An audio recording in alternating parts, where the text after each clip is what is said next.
Agora gravando pelo Windows aqui, que já iniciou. A nossa gravação está valendo.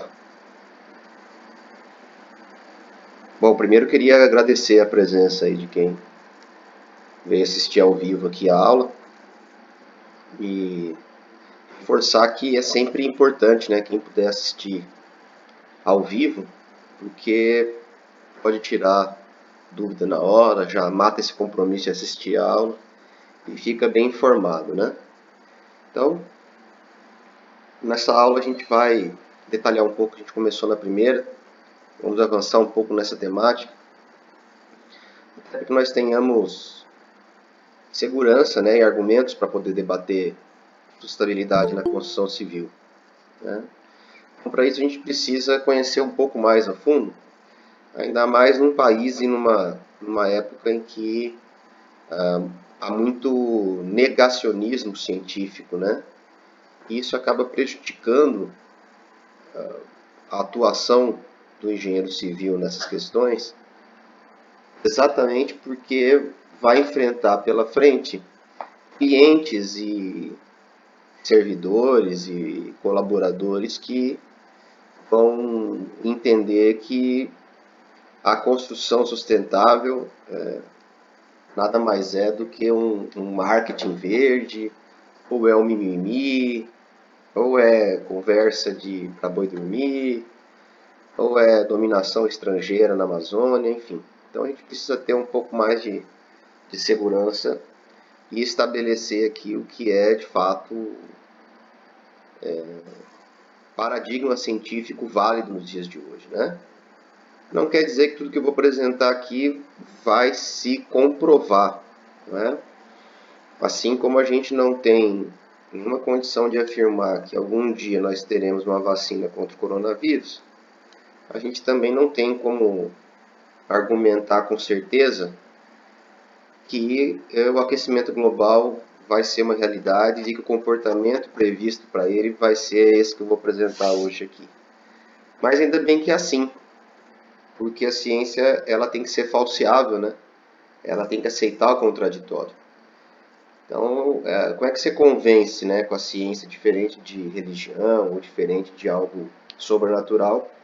É exatamente mostrando os números, mostrando de que forma você chegou naquele estudo, mostrando a metodologia que foi colocada e que as outras pessoas possam, então, refazer essa metodologia e chegar em conclusões próximas ou não daquilo e aí debater dentro da comunidade científica através de publicação de artigos científicos, né? Esse é o caminho que nós temos hoje. Nem sempre a ciência foi assim, nem sempre a humanidade correu assim, né? É triste ter que falar isso em pleno século XXI. Mas vamos lá, vou abrir a apresentação aqui, vou começar a transmitir. Vamos ver aqui. Está. Deixa eu transmitir aqui primeiro. Tela inteira. E lembrem-se, sempre que vocês quiserem perguntar alguma coisa ou tiverem alguma consideração, basta chamar minha atenção aí, ô professor, dá um tempo aí e tal, e faz a sua pergunta, a sua colocação. Não tem.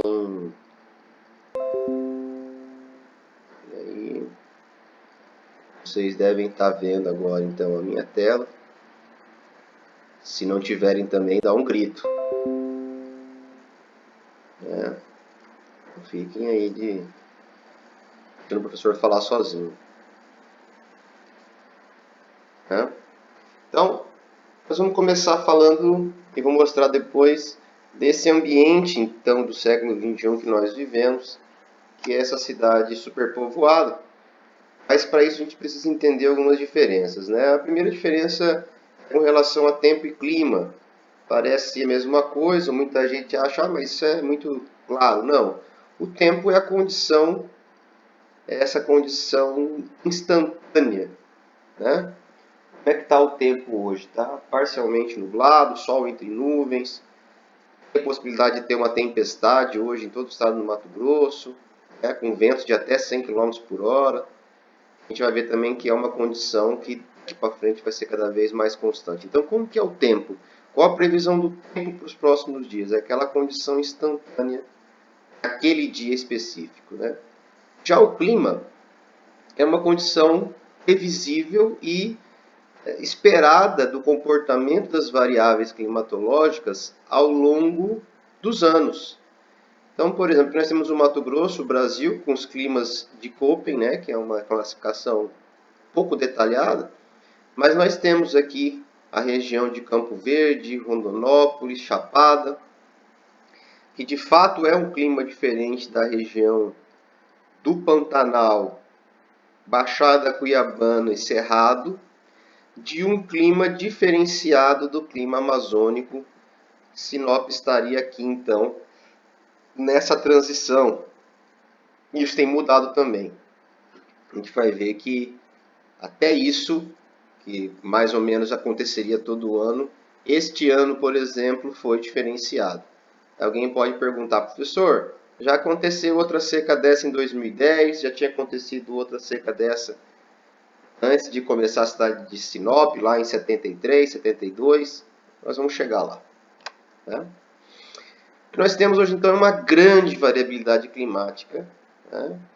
E isso, de certa forma, sempre foi presente na Terra. Né? A Terra sempre teve seu clima mudado. Basta lembrar da Era do Gelo, do desenho lá, que o clima estava em mutação. Né? A gente estava saindo da Era do Gelo. E dali para frente, então, há uma ascensão do Homo sapiens, né?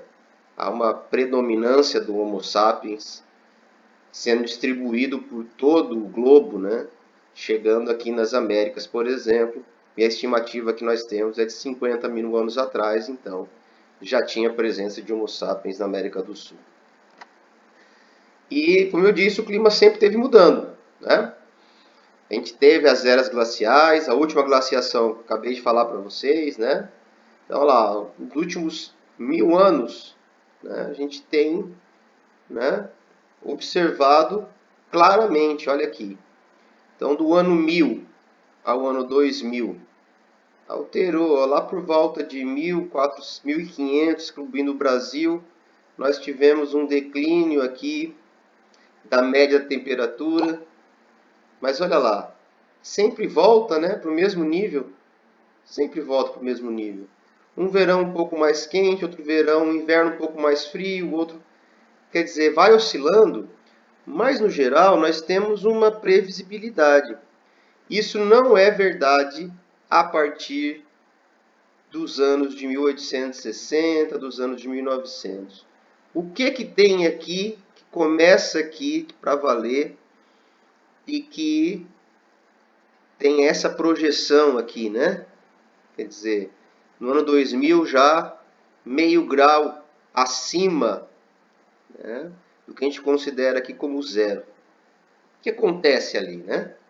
Se a gente for detalhar isso, olha aqui, ó, 1860, tá? Em 1940, olha lá, a guerra, e aí a partir de 1980 a gente tem claramente olha a tendência de subida, mas olha a velocidade dessa subida, em duas fases, né? Em duas revoluções industriais importantes. Numa segunda revolução industrial e nos dias atuais. Essa segunda revolução industrial a partir do uso extensivo do motor a combustão interna e da queima de petróleo, né? Até então era vapor. E aí aqui mais um detalhado, né? Agora um modelo. Então, em função desse comportamento, a gente pode usar supercomputadores e fazer cenários futuros, estimativas de como isso vai funcionar. Olha lá, então, aquele comportamento todo retilíneo, a partir de 1900, 1860, começa a ter um comportamento anômalo, e agora até 2100, na melhor das hipóteses, a verdinha aqui, nós estaremos com 3 graus a mais. Quem acompanhou o noticiário viu Cuiabá batendo recordes atrás de recordes, não só Cuiabá, mas a preocupação é que Cuiabá é a capital mais quente, já era. Bateu o recorde, o Mato Grosso bateu o recorde histórico de todo o país de temperatura. E num cenário um pouco mais pessimista, mas que pode logicamente ocorrer, nós estaremos com 6 graus centígrados na média, dizendo média, né, o ano todo, todos os horários medidos. Tá? Então você imagina isso em pico de calor. E aqui mais uma vez, como na aula passada, provando que a relação é direta entre o aumento dos gases de efeito estufa, principalmente o CO2, e a temperatura. Né? Então lá, meados de 2010, nós temos a temperatura média global, né? Temperatura global, chegando aí na faixa de 14, 15 graus centígrados. Vamos lembrar que pega o polo também. E uma concentração em parte por milhão de 380. Olha lá, é um avanço de quase 100 partes por milhão desde 1880. A humanidade levou milhares de anos para chegar numa concentração de 200 partes por milhão. Depois, em 1880, no auge da primeira para a segunda Revolução Industrial, 280, e levou apenas 100, 120 anos para bater 380 partes por milhão. Já falamos isso aqui na aula passada também, bem rápido, né? Quais são esses gases, quais são, e aqui está por ordem, tá? E eu sempre falo, a gente fala do gás carbônico porque o Brasil, nós vamos ver como que ele emite esse gás carbônico, que é por feito também, né, de queima de combustível fóssil, mas no nosso caso é por causa de queimada. Metano, né, produção agropecuária, então metano, e os lixões, né, a produção de lixo. Isso é bem complicado. O óxido nitroso vem logo em seguida. O CFC ainda é um problema, mas bem menor. Então, esses 3 gases aqui, e esse aqui está ligado à agricultura extensiva, né?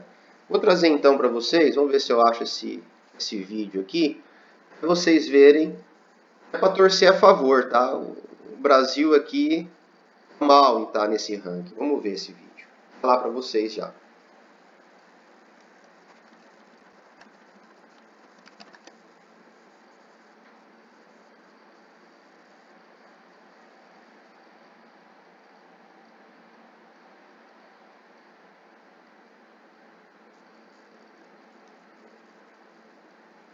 Olha lá então, 1970.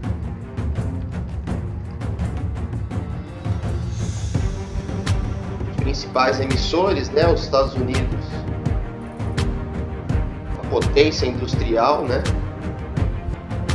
A União Soviética, que ainda vai mudar em 89 para a Rússia, né? Isso já deixaram aqui. Vejam o destaque da China, que nem aparece o Brasil ainda, né? Olha lá. O Brasil vai se tornar também uma indústria razoável, mas o principal é com relação ao desmatamento, em relação à queimada, nos biomas, tanto no Cerrado, Amazônia, Pantanal, Caatinga, Mata Atlântica, é invariável no Brasil. Pampa no Brasil pega fogo. Então, o pessoal usa o fogo para uma série de coisas diferentes.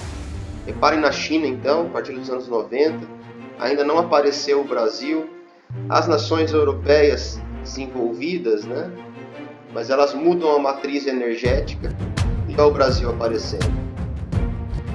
A China, claro, é uma forma muito rápida, até em função da sua industrialização, do seu crescimento econômico, mas pelo tamanho da sua população também. Então hoje tudo que a gente consome praticamente é chinês, do celular ao carro, e aí o Brasil aparecendo. Não como potência industrial, mas como poluidor a partir de queimada. A distância que a China está, e aí aqui os Estados Unidos, um dos únicos países que não aderiram ao Acordo de Paris, conforme a gente conversou na aula passada também. Então, lamentavelmente. Então, esse é o vídeo. E aqui a imagem que mostra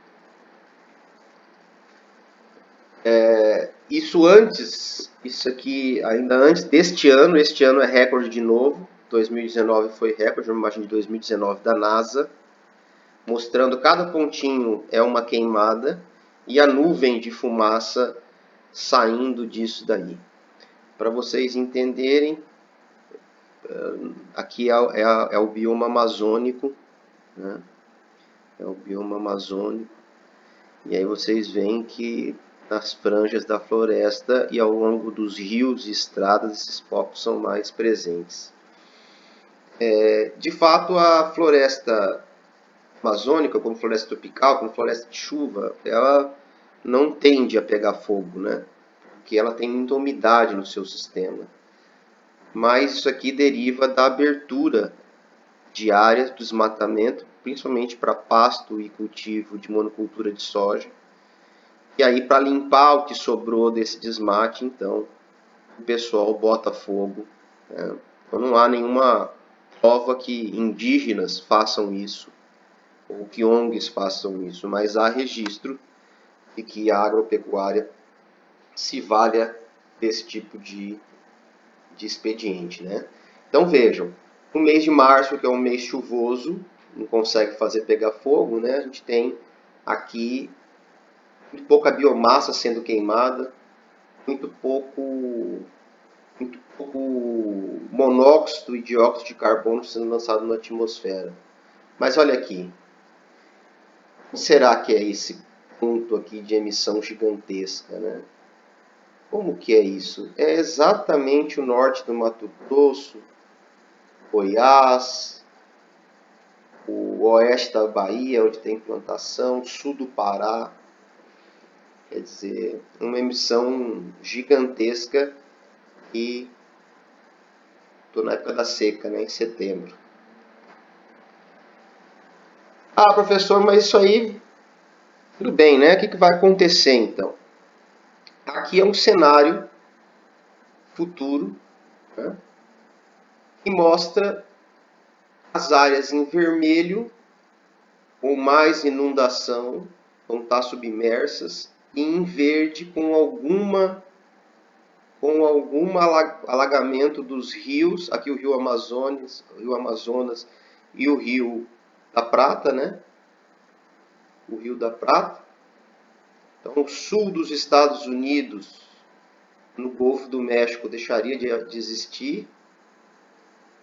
Toda a costa leste, onde mora 2/3 da população norte-americana, a ilha de Cuba, Guatemala, as Guianas, né? Buenos Aires, Montevidéu, quer dizer, aqui o norte da Europa, toda a Holanda, Bélgica, Dinamarca embaixo d'água, Londres embaixo d'água. Isso para 2000, acima de 2100, quando está previsto então que a gente tenha as camadas, as calotas polares